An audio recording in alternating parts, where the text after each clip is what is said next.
Hello everyone, it's me একে Jilani. Welcome my another video. আজকে চলে যাচ্ছে হচ্ছে যে মহামায়া লেক। তো আপনার জন্য তো ব্লগ করতেই হবে, তাই ভিডিও স্টার্ট দিয়ে দিছি। এর মধ্যে একটা মজার ঘটনা বলি। এখন তো 24 সাল, 2023 সালে সুন্দর একটা ভয়েস ভাইরাল হয়েছিল, যেটা হচ্ছে যে হাবিবি কাম টু দুবাই। তাই সূর্যি মামা বলতেছে, হাবিবি তোমরা দুবাই আসিও না, আমি চলে আসছি বাংলাদেশ। দুবাই চলে গেছে পানির নিচে, আর বাংলাদেশ চলে আসছে সূর্যি মামার আঁচলের নিচে। ওয়াও, সুন্দর একটা তো শায়রিও বলে ফেলছি, মিলিয়েও গেছে কিরকম। আরে কত ট্যালেন্ট আমার মধ্যে, আমি মানে ট্যালেন্টের জন্য ঘুমাইতে পারি না, এটা বেশি হয়ে যেতে পারে। যাই হোক, তো এখন চলে যাবো হচ্ছে যে মহামায়া লেক। ওখানে পানিতে হাবুডুবু খাবো। কোনো মেয়ের ফেমে হাবুডুবু খাইতে পারতেছি না। তাই যাই হোক, ফানিতে না হয় হাবুডুবু খাইলাম। So let's go. আমি বের হয়ে গেছি। এখন আমি আছি হচ্ছে যে আমার এলাকার চৌরাস্তার মোড়ে, যেখান থেকে আমি গাড়িতে উঠবো। চৌরাস্তার মোড় মানে হচ্ছে যে 4 রাস্তার মোড়। আর এখন আমার সাথে আছে হচ্ছে যে আমার টিমের 3 জন মেম্বার। আর এই ট্যুরে আমরা যাচ্ছি হচ্ছে টোটাল 5 জন, আমি সহ।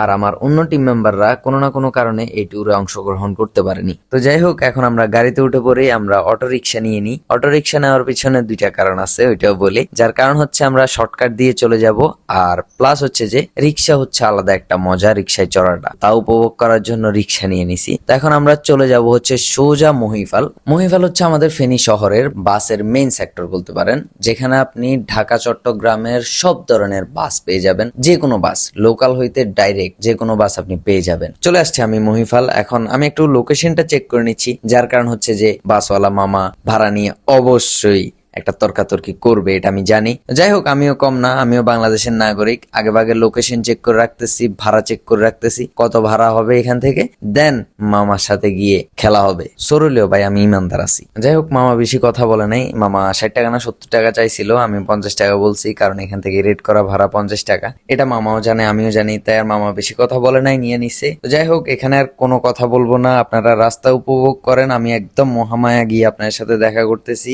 কারণ হচ্ছে এখানে বেশি বকবক করে ফেললে ব্লগটা অনেক লং হয়ে যাবে, আপনারা বোর হয়ে যাবেন। So let's go.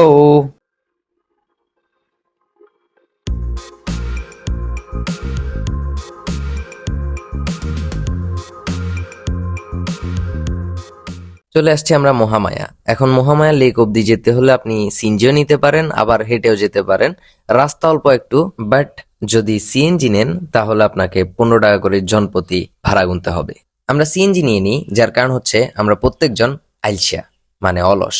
এই জন্য সিএনজি নিছি, কারো হাঁটার ইচ্ছা নাই, তাই সিএনজি নিয়ে নিছি। যাই হোক, অবশেষে আমরা আমাদের গন্তব্যে চলে আসছি। আমরা লেকে যাওয়ার আগে দুপুরে খাবারটা খেয়ে নিই, যার কারণ হচ্ছে অলরেডি এখন দুপুর হয়ে গেছে। আর আমাদের মেন উদ্দেশ্য হচ্ছে লেকে পানিতে সময় কাটানোর। আর পানিতে নামলে প্রচুর পরিমাণ এনার্জি প্রয়োজন, যার জন্য খাবারের প্রয়োজন। তাই আমরা দুপুরে খাবারটা সবাই মিলে সেরে ফেলি। আমাদের খাওয়া দাওয়া শেষ, আমরা এখানে পেমেন্ট ক্লিয়ার করে দেন কিছুক্ষণ বসে এরপর আমরা লেকে যাওয়ার জন্য প্রস্তুত হয়ে যাই।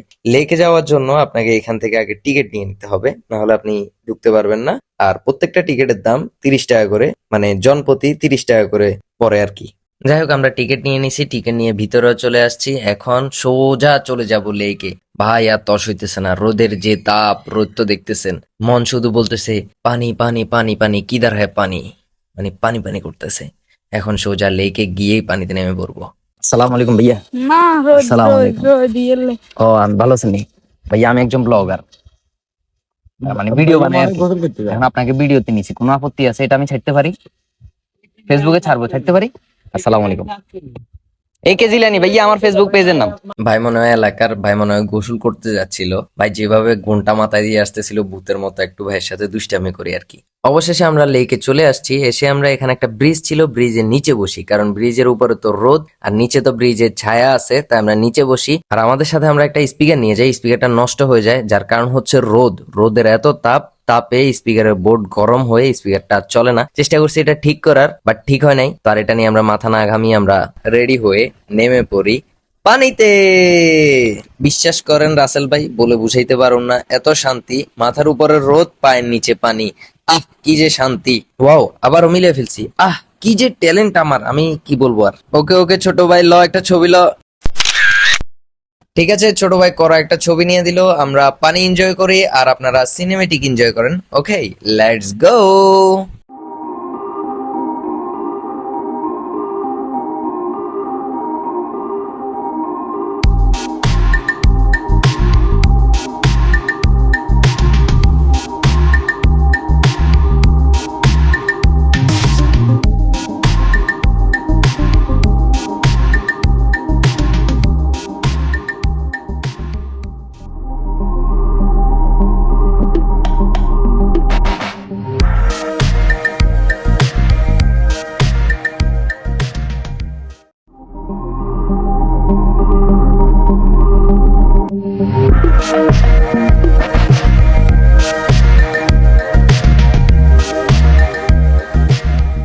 এভরিওয়ান, আমরা তো পানিতেই থেকে যাব, তো আপনাদেরকে আর কষ্ট দিয়ে লাভ নেই, আপনাদেরকে বিদায় দিয়ে দিই। আমি অবশ্যই জানি আপনাদের কষ্ট লাগতেছে, আমাকে বদদোয়া দিচ্ছেন যে এই গরমের মধ্যে আমি পানির মধ্যে ফিল নিয়ে চিল করতেছি আর আপনাদেরকে লালুস লাগাইতেছি। আমি বুঝতে পারছি যে আপনারা মনে মনে বলতেছেন যে এই পোলার উপর ঠাড়া পড়ুক।